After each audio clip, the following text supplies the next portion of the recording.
pagi pemirsa, kembali bersama saya Saifani Aurelia dan saya Iqbal Maulana. Kali ini kami akan membawakan berita seputar kenaikan harga bahan pokok yang mulai dirasakan di berbagai tempat, termasuk di lingkungan sekolah. Ya, kenaikan harga bahan pokok seperti beras, minyak, telur belakangan ini tuh tidak hanya berdampak pada masyarakat umum, tetapi juga pada kantin sekolah yang menjadi tempat makan sehari-hari para siswa. Dari hasil pantauan kami, para pengelola kantin mengaku cukup kesulitan menyesuaikan harga jual makanan dengan kondisi ekonomi saat ini. Kenaikan harga bahan pokok membuat biaya produksi meningkat cukup signifikan. Misalnya saja, harga beras dan telur yang terus naik membuat penjual nasi goreng, nasi rames, dan jajanan lain harus memutar otak agar tetap bisa menjual tanpa merugi. Namun di sisi lain, mereka juga harus memikirkan kondisi para siswa yang menjadi pembeli utama. Jika harga makanan di kantin naik terlalu tinggi, dikhawatirkan siswa enggan membeli makanan di sekolah. Untuk mengetahui kondisi sebenarnya di lapangan, kita sudah terhubung dengan rekan kami yaitu Wafa. Selamat siang Wafa, yang saat ini berada di kantin SMA Yadika 1. Ya, Wafa, bagaimana kondisi di kantin sekolah saat ini? Apakah benar kenaikan harga bahan pokok juga berdampak pada harga makanan di sana? Perkenalkan, nama saya Wafa. Saya sudah berada di kantin SMA Yadika 1 dengan narasumber saya. Nama saya Pak Anto. Oke, di sini saya akan menanyakan bagaimana sih tanggapannya mengenai kenaikan harga bahan pokok ini?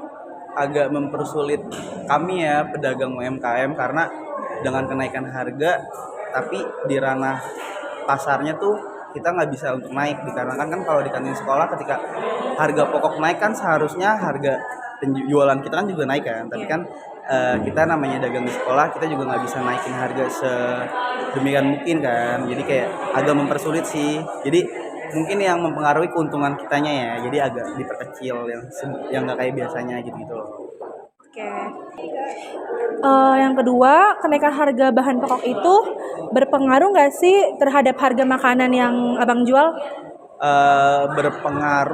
Berpengaruh atau enggaknya itu untuk kalau di kantin sekolah untuk sekarang ya itu enggak berpengaruh dikarenakan kan yang tadi anak sekolah kan jajannya juga minim ya, jadi kita juga nggak bisa seenaknya naikin harga setinggi itu atau kayak beda 1.000-2.000 pun pasti kan anak sekolah lebih milih yang lebih murah nggak sih. Kalau kita doang yang naikin harga 1.000 atau 2.000 sedangkan yang lainnya nggak naikin harga, yang ada anak-anak sekolah lebih milih beli yang lain nggak sih kayaknya.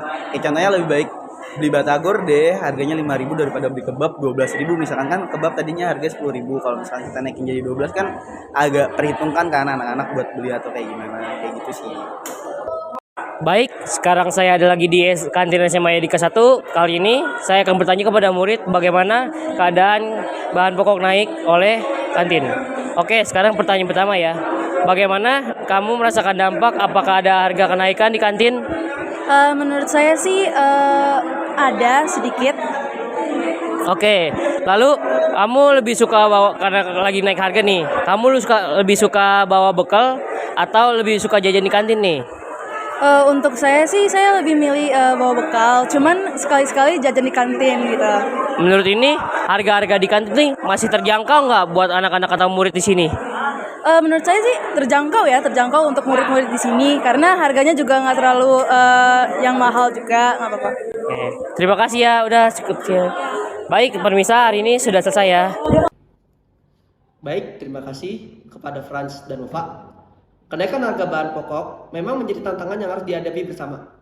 Namun, dengan kerjasama antara pihak sekolah, kantin, dan pemerintah, diharapkan solusi terbaik bisa segera ditemukan. Demikian berita sekolah hari ini. Tetap bijak dalam mengatur pengeluaran dan jangan lupa menjaga kesehatan dengan makan makanan bergizi. Saya Saifani Aurelia. Dan saya Iqbal Maulana. Terima kasih telah menyaksikan. Sampai jumpa di berita selanjutnya.